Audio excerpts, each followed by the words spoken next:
Welcome to our interview series with women human rights defenders.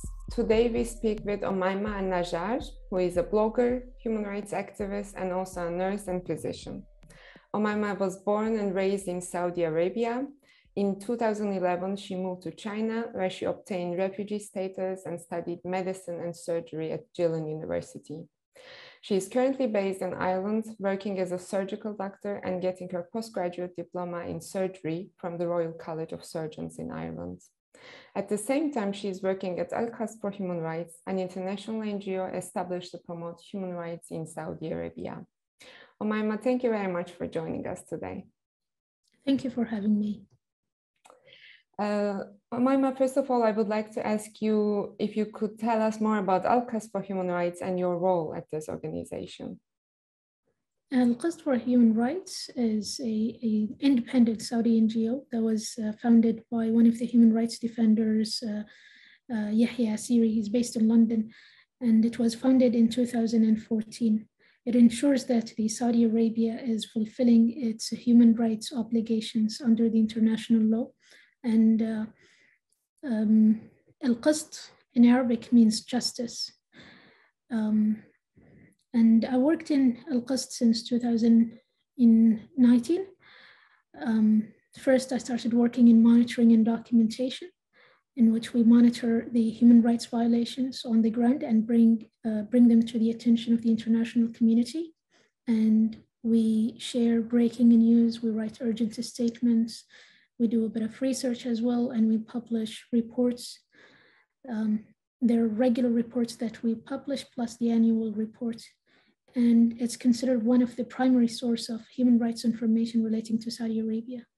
And in 2020 to 2021, I worked as a campaign officer.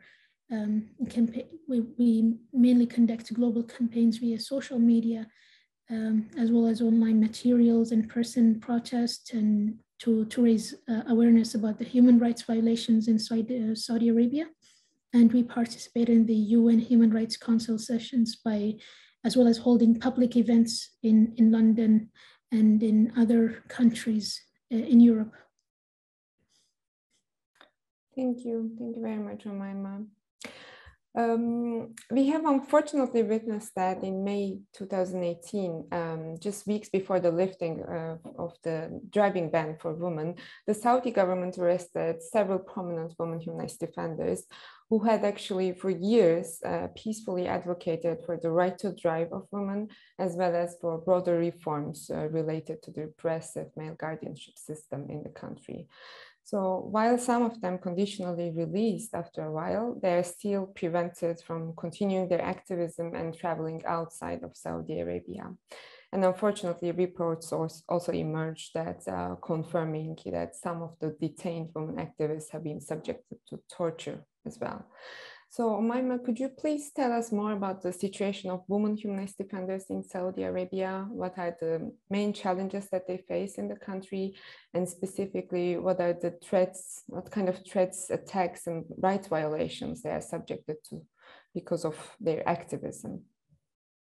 The biggest challenges that women face in Saudi Arabia is starting from the family, is a multi-level, starting from the family patriarchy society where the father, the husband, or the brother have the authority over the woman in the family. And then the clan itself have another authority on the women. And then obviously the religious police, and then the government by authorizing men over women using the religious or the Sharia laws, the outdated laws of the Sharia, or the interpretation of a strict form of Sharia laws. And that makes the fight particularly challenging because it's a multi-layer fight. It starts from the family up to the government. The kind of threats that Saudi activists are facing, or the women rights activists are facing at the moment, is basically the risk of going back to prison because the trials are still pending. They can be brought back to court at any moment if they resume their activism or if they start writing in social media or if they start criticizing the Saudi authorities. So there's always this risk that the whole process of the trial will be restarted and they'll be taken in prison.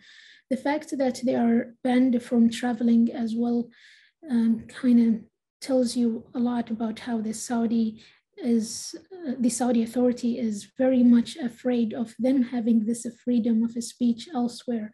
So restricting their freedom, restricting their movement the movement to travel, and using social media, it kind of makes it like not a genuine release, but a conditional release. So there is always this risk of going back to prison again. And we've seen the women that have been released have been quite silent. They have not been engaged in any of, their social media accounts that they used to have. And they know that they're under surveillance. And I think everybody in the international community is aware of it because it's very obvious. I think that's the answer. Thank you, Omaima. Thank you very much. So now I would like to ask you a question about the strategies for resistance that have been employed by women human rights defenders in the country in response to all these attacks and threats or risks that you have just mentioned. I'm particularly asking this because we know that, for example, following the arrest wave of women human rights defenders in 2018, we know that they have strategically used the multiple UN human rights mechanisms and engaged with international partners to demand action from the Saudi government, specifically pressing for the immediate release of the detained activists. And as a result, at least some of the detainees, though conditionally, have been released. So could you please tell us which kind of UN human rights mechanisms have been used and what was the impact? And do you think after all it was an effective strategy, or what other strategies could have been employed instead? The mechanism that ALQST have used is a complaint procedure. And I believe it was effective because we managed to get a joint statement that was released by 36 countries at the UN Human Rights Council in Geneva back in 2019. And it was criticizing the murder of the Saudi journalist Jamal Khashoggi, as well as calling for the release of Saudi women activists. So the impact of that criticism was unexpectedly very big, because the Saudi authorities cares a lot about its image in front of the international community. And we managed to get a good result out of this. Some of the women who were being tortured were released. Whoever was being tortured, that stopped as well, because there was a lot of attention to their case, and the UN was suggesting to send a reporter to Saudi Arabian prison, and they became very worried about having a bad image in the international community, especially with Mohammed bin Salman just recently trying to promote himself as a reformer and as a moderate, as a modern leader that is modernizing Saudi Arabia and making it more open and more globalized. So having that joint statement from the countries at the UN Human Rights Council, and having that pressure from the UN on Saudi Arabia to release the prisoners made a good impact, and we got a good results out of it. Thank you, Omaima. And I actually have a follow-up question about this.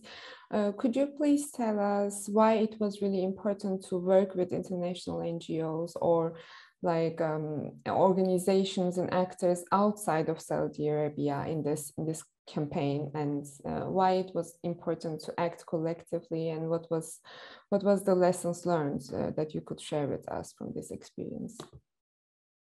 I think the Saudi community in general is very much suppressed, and there are not so many NGOs within the country, and not so many NGOs outside the country. ALQST is one of 2 Saudi NGOs. And when ALQST, being a community that is suppressed, where there is no freedom of speech and the media is being controlled by the government, it is really difficult for other organizations and the international community to have a source of information on the situation and how things are in Saudi, because the media is controlled by the government.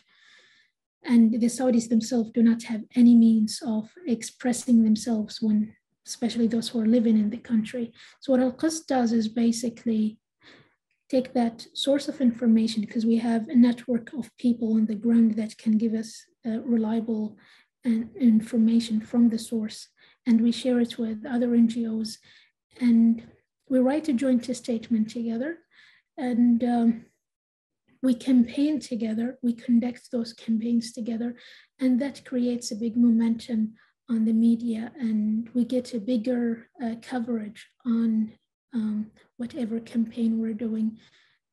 And as a result of this, we get a really a good outcome. Mostly, we would have a response from the Saudi authorities writing another statement to either deny or react to the campaign, and having that reaction leads to another question, and this further questioning and exchange of joint statements, whether from the NGOs or the authorities, ultimately lead to we shed light on a certain case that we fight for, and we get an answer for. And we have seen successful examples. For example, when the women rights activists were in prison, they were being tortured. When we managed to get this information from the prison, we shared it with a lot of other NGOs, and we obviously conducted a global campaign calling for this torture to stop, and questioning the Saudi authorities as well on how they run the prisons and the conditions of the prisons as well. The Saudi authorities immediately stopped the torture.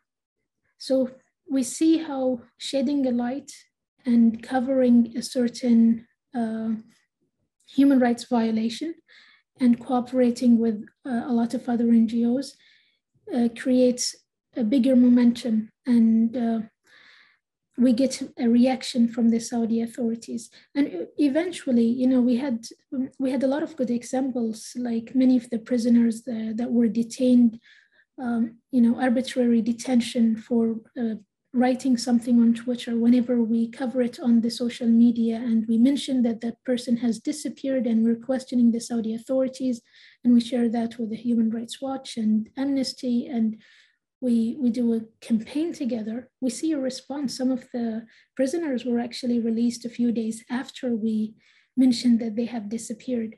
So it obviously works. And I think a collective work brings a bigger momentum and triggers a response from the authorities. Thank you very much, Omaima, for sharing your experience in this regard. Last but not the least, what personal story, message, or lessons learned that you could share with other women human rights defenders out there? I think the lesson that we learned is persistence and continuity. Saudi women have been fighting for their rights since the 90s, and it's been an ongoing fight since then. There have been on and off campaigns, and it's generation after generation fighting for women's rights. And slowly we have seen things are changing from the 90s up to this date. We might not have fully gained or won the battle, but we have definitely won some of the battles. And yeah, persistence and continuity is the reason. Thank you very much for all the insights that you share with us, Omaima, and of course for the very important work that you do. And thank you for watching us, and see you in the next interview.